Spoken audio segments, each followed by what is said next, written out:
Well, I thought it was about time I put the rebuilt starter motor on this bike and got rid of this tatty old side casing I had on.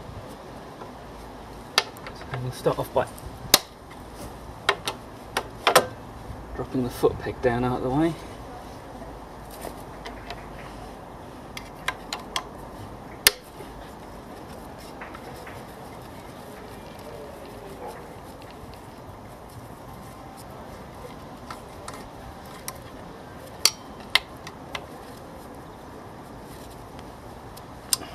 I didn't think I'd done these particularly tight.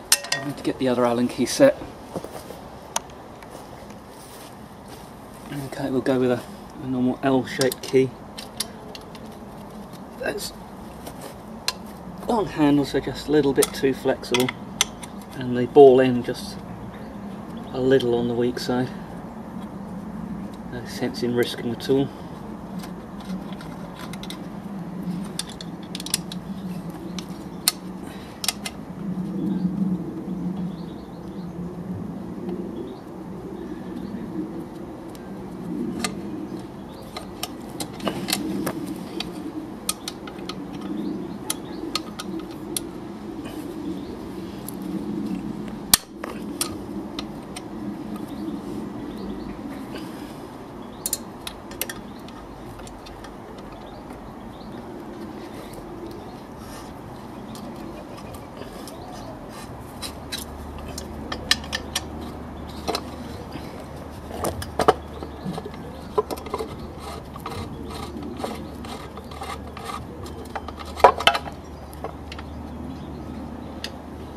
There we go.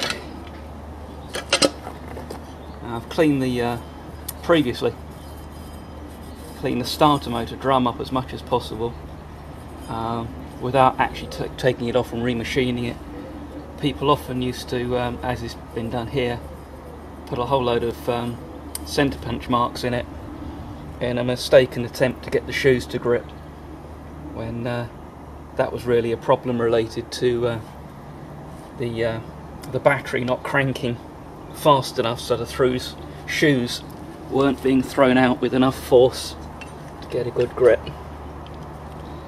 Now, got to get this manoeuvred around the gear selector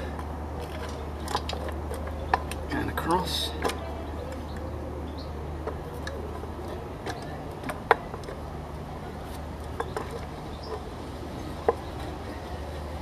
The locator dowels lined up.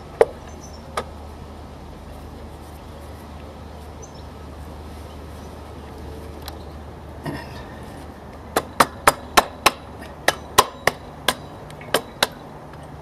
there we go.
Starter motor relays hidden up under here.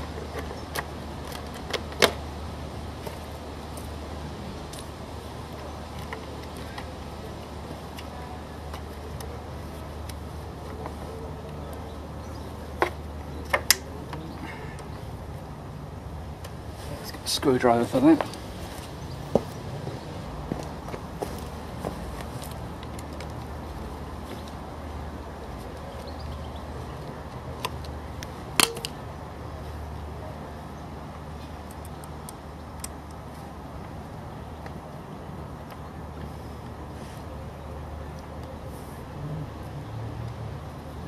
In fact, get enough length we can get behind there. Let's have another go.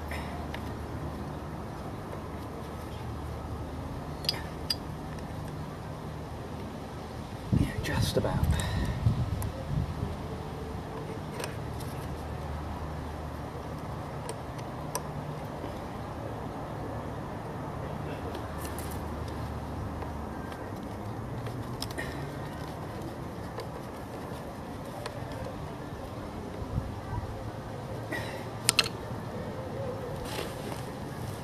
Okay, now the battery that I've actually got in this bike at the moment is not up to the job of cranking. So I'm going to get my jump battery and we'll see if it'll crank properly.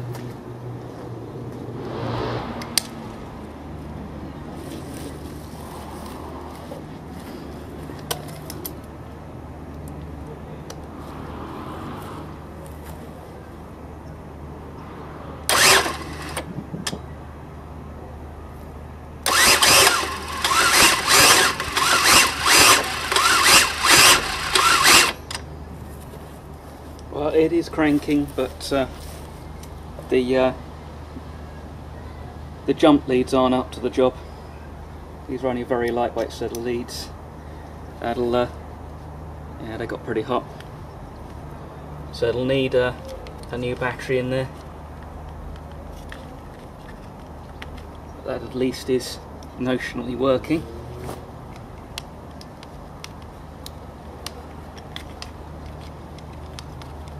That's one of the last jobs to do on this this bike before it I put it up for sale. As you probably know by now, I have plenty of machines, and this is just one too many, and not a bike that I'm particularly fond of. It doesn't give me anything over and above any of the other machines. So that'll be it on this for now. Well, these are the compressor mounts. Just having a little bit of primer put on them. I've done the bottom and it's gone off, so I've turned them over to do the top, and I've made some nuts to go with the mounts, because the length of thread isn't enough to sandwich the base of the compressor enclosure and get the conventional style nut on. So machined up a set of these sleeve nuts, and once these are painted and I've salvaged some materials to make the enclosure, then the compressor can start going in. Well, here's my Yamaha GTS and my Honda Beat. Of course, you may notice behind them is my other Honda Beat, which is currently off-road having some work done, and there's another Yamaha GTS. Now you may say, do I have an obsession with twins? Or what's going on with the second GTS? Well, the reason for buying this bike can be seen if we can get a decent view of the dashboard, and you can see the mileage. and that is genuine original mileage from 1993. And there's a few little scrapes and defects. There's a nasty one on the end of the mirror there, but generally speaking the bike is as new, hardly ever been used, and other than the odd brand new bike that's languished in a crate ever since it was made, it's probably one of the best GTS's around. And I like the other one really quite a lot, but it is tired, and I got an advisory on a rear suspension linkage play, and when I saw this I just had to have it. This is one of my spare 350 Marini frames, and it's 1976 Strada model, which was the touring version, and it was the rarest of them all. They only produced them for one season, which is wire wheels with disc brakes, which is actually my favourite model because I prefer the feel of the hydraulic disc, but the spoked wheels are prettier and lighter as well. And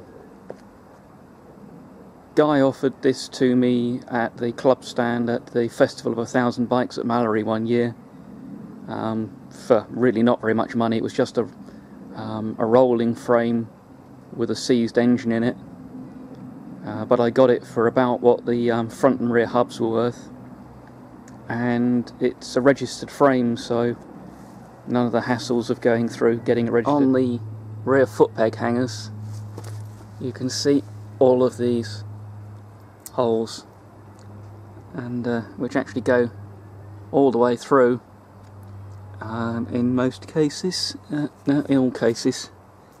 It's just paint blocking at the back on those.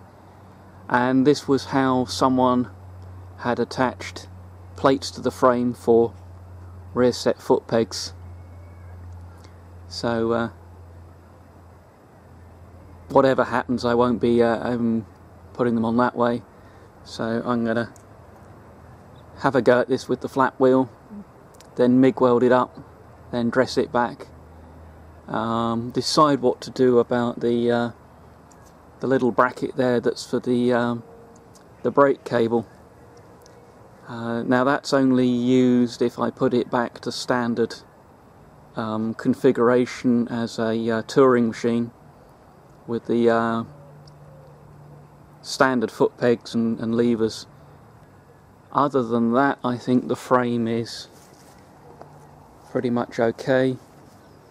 They sometimes crack here at high mileages, and rarely on this side as well. The lifting handle helps to brace the frame there. It's really if you've been carrying a pillion a lot or had heavy luggage strapped across the back. This may have, it's got a slight curve in the frame there, but it's still got all its indicator mounting lugs, and I think everything else is as it should be. I've got a couple of fasteners to remove for the seat mount. The one on this side is particularly rusty. I mean, they should come out okay, but if not, I'll just knock the threaded boss off and replace it.